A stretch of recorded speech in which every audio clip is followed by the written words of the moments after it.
Is your room always messy, no matter how much you clean? Clothes everywhere, can't find what you need. My room kinda smells. Why? I know how you feel. I used to be exactly like that. But you know what? Keeping your room clean and organized is actually super simple. In this video, I'll show you 10 easy and simple organizing habits that can totally change your life. I can guarantee that after watching this video, you won't feel stressed out the mess anymore or tired of cleaning. You'll actually wake up, look at your clean room, and feel so happy every single morning. If that sounds like something you want, this video is for you. Alright, let's get started. First, Seiri-Seiton. Alright, before thinking about organizing, there's one thing you absolutely gotta do first. Get rid of stuff. I know, you've probably heard this 1,000 times, but this is everything. Because no matter how neatly you try to organize, if you've got too much stuff, it's just gonna overflow again. In Japan, we have a concept called Seiri-Seiton. Seiri means decluttering. Seiton means putting things in order. So basically, letting go comes first, and then you organize later. They're a team. I think trying to organize without decluttering first is like tying up food in your fridge that you'll never eat. It's just taking up space and it's gonna stinky anyway. So step 1, let go of what you don't need. Okay, but how do I actually do that? Alright, here's a simple trick I always use. Just sort your stuff into 4 types. 1. Stuff you used this week. 2. Stuff you plan to use. 3. Stuff you totally forgot you even had. 4. Stuff that's broken or you know you won't use anymore. Now here's what I do. Number 4, this stuff, say goodbye, unless you're gonna fix it. Number 3, if you forgot about it, it's probably not important for you, so let it go. If you can't decide, make a temporary box and check back in a month. If no use, then say goodbye. Number 1, they are your MVPs, you gotta keep it. And number 2, these are seasonal or backup stuff. Be honest, if you think you're not gonna use it, throw it away. Mostly you won't regret it. So yeah, just start with 3 and 4. They're usually the easiest to let go of. This little system can make your organizing way more easier later, so keep it in mind. Oh, and hey, if you're interested in big decluttering, check out this video. Now that your stuff is lighter, you have more space. Let's move on to life-changing organizing habits. Stick around, you're gonna love it. Second, 5 minutes morning cleaning. Cleaning in the morning? Sounds like a pain, right? I used to feel the same way. But here's the thing. Just by cleaning a few minutes in the morning, you can keep your room tidy 10 times more easily throughout the day. Really? Why? Because the state of your room in the morning becomes your standard for the day. Yeah, it's the state school bias. I learned a new word. Yeah, we tend to want to keep things the way they are. If your room is clean in the morning, you want to keep it the way throughout the day. But if it's messy, you don't really care if your room gets messy. That's why starting your day with a clean room really matters. So I recommend 5 minutes of cleaning in the morning. Why 5 minutes, Aki? It's not enough, you might think. But starting small is the secret. Because no matter how busy you are, you can do that. 5 minutes. I think a lot of people who struggle with organizing actually starts with high motivation. Yeah, out of nowhere they feel like cleaning and do it 1 hour and 2 hour session. That's good, at least you clean it. But the problem is, that's hard to keep up every day. That's why sooner or later, your room gets messy again and again. So just start with 5 minutes in the morning. And if 5 minutes feels too short, you can always extend it to 10 or 15 minutes. The key is once it becomes a habit, it gets easier to extend because it's already your habit. You might be surprised how powerful it is. Third, give everything a home. Just like people need a home, things need a home too. Otherwise, they'll get lost. So it's kind of giving each item a permanent address. You might say, yeah, I've heard of it, I know that. But where's the best place to put stuff? Okay, the answer is hidden in the method I shared earlier. Okay, let's go back. Let's say you have items from category 1, 2, and 3. Here's what I do. It's important to place things where you can easily put them back in order 1, 2, 3. Okay, let's start with number 1. For example, in my closet, I place my everyday clothes, like my go-to outfit or kimono, right at the front, here. It's super easy to put them back. Then for number 2, things I plan to use. I put them in the second easiest spots. In my case, this upper shelf. And number 3, they go into the drawers. Like this, if you give everything a home based on how often you use it, it becomes very efficient. But Aki, why you say easy to put back is important? Why? Because most people don't mess up their rooms when taking things out. Rooms get messy because putting things back is a hassle. Imagine if your everyday clothes were in the back of a drawer. Every time you'd have to fold the clothes, open the drawer, place them neatly, and close it. Just thinking about that feels exhausting, at least for me. So what happens next? You start putting your clothes everywhere in your room. And just like that, it's messy again. So to avoid that, make it super easy to return things to their home, especially your daily items.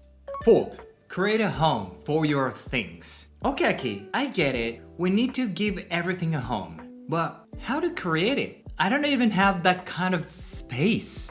No problem, you can do it with just few simple tips. I'll share 3 key ideas. First, divide the space.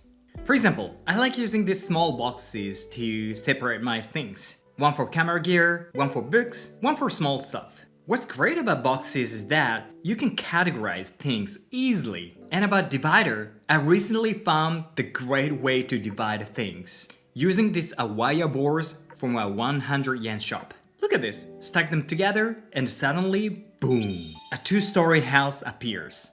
It's great, isn't it? Second, use the space underneath. The space under things can actually be great for storage. For example, under my tatami platform, I built a huge storage space. This one, it fits 2 full-size mattresses. And this drawer, I can put many things. And here's a secret storage. There are some DIY materials and some camera gears. And check this out. Under the table, I have a small spot for gadgets. And under this table, ta-da! Tissue! Surprise! So if you're thinking, I don't have a room, start looking under things. You might be surprised how big and useful it is. Third, hang it or stick it. This is one of my favorite storage hacks because it's easy to access, totally stress-free. For example, my cleaning tools are always hanging on the wall. So I wake up, quick grab, and I can start cleaning right away. In the kitchen, I hang most utensils to make cooking smoother. My knife is attached with magnets. Easy to take off and use. These cups also magnetized. Even in a bathroom, everything is attached with magnets. This makes your layout super flexible and it keeps your flow smooth. So try creating homes for your stuff with these small tips. 5th, let everything go home at night. I actually learned this habit from the tea ceremony. In the tea ceremony, every tool have a set position at the beginning. During the process of making matcha, the tools move. Yeah, of course, but by the end, they always return to their original place. And because they return, you can make matcha again and again with the same beautiful routine. So I applied this to my daily routine. In the morning, everything is in its proper place. That's the ideal. Throughout the day, of course things move. But at the end of the day, you simply return them home. That way, when you wake up, you can start your routine smoothly. No searching, no stress. If your things aren't where they're supposed to be, your rhythm breaks. Your mind gets cluttered too. So let everything go home at night. 6th, the 70% rule. Okay, the problem is if the surface is flat, it's tend to collect clutter. Trust me, I've learned this from years of being messy. Once you start putting things down, they multiply like magic. So I started following this rule. Leave 70% of flat surface empty. And a fun fact, this method can be applied to your room too. Okay, look at your room from above. Is more than 30% of floor covered with furniture? Look around. If so, just removing a bit of furniture. Try to keep 70% of your floor space clear. If you can do that, your room will suddenly feel so much more simple, like a tea room. 7th, the 30% rule. Okay, that are 70% and this is 30%. Okay, there are places where it's better to leave 30% empty. That's your storage space. Let's say you have a dresser. Try leaving 30% of it empty. If you use boxes for storage, leave about 30% of the space open. Why? It's not just because it looks simple. It gives you room to create a new home when you bring something into your life. Think about it. What happens if you get something new, but there's no place for it, no home? You'll start putting it everywhere. And that's how clutter starts. So when you store things, don't pack it all to the max. Leave that 30% of empty space. 8th, keep it light. If you want to keep your room organized at a higher level, try to choose lighter items whenever possible. It's simple. Heavy, hard to move, don't want to clean, mess builds up. Take furniture for example. If it's heavy, it's hard to move, which means it's harder to clean under or behind it. And this doesn't apply to just furniture. It's the same with clothes, dishes, everything. For instance, lighter clothes are easier to wash and hang. Mentally, it just feels easier than dealing with heavy sweaters or thick materials. Same with dishes. Lightweight plates and bowls are easier to handle and wash. And because it feels easy, you're more likely to wash them right away. So now all my dishes are super light. Yeah, it was a game changer for me. 9th, use your hands. When it comes to cleaning, you feel like you have to use tools? If so, you're missing out something. Yes, your hands. Yeah, they're the ultimate cleaning tool. So how I use my hands? For example, before I wash my hands, I wipe the sink quickly with my hands. Also, I sometimes clean the table, wash dishes using just my hands, cleaning the dish sink. So why do I do this? Because I can clean instantly and effortlessly. You might think, ew, that's gross. I don't want to touch that. Yeah, I know how you feel. But if that's the case, maybe try keeping things so clean that it never feels gross. Like my girlfriend's bathroom floor. When I first saw it, I really think, whoa, I could lick it. There's another benefit of using your hands. You can feel how dirty something really is. If you feel gross, it motivates you to clean. So why not try using your hands every once in a while? It seems small, but it changes your mindset and changes your room. 10th, open storage. And now the last tip, open storage. Remember how we decide where each item's home should be? The key is how easy it is to put things back. And from that perspective, open storage is the best because there's nothing in the way. Take this closet for example. I used to put my clothes in drawers inside a dresser. Yeah, that meant open the dresser, open the drawer, fold and store. Too many steps. But now I can return clothes with just one move. There's no chance for clutter. And look at this. These paper bags. These are for my underwear and under t-shirts. They are open storage too. My kitchen cabinets? Open. So after drying dish, it goes right back. Effortless. Now you might be thinking, but won't that look messy because you can see?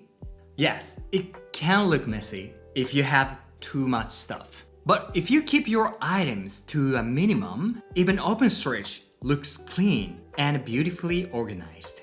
Once you build a habit of organizing, your room stays clean. And when your space is clean, you feel lighter. You feel more positive. And when you feel good, your work and personal life start going better too. That's the real power of organizing. Let's change our lives one small habit at a time. Have a good day. Bye bye.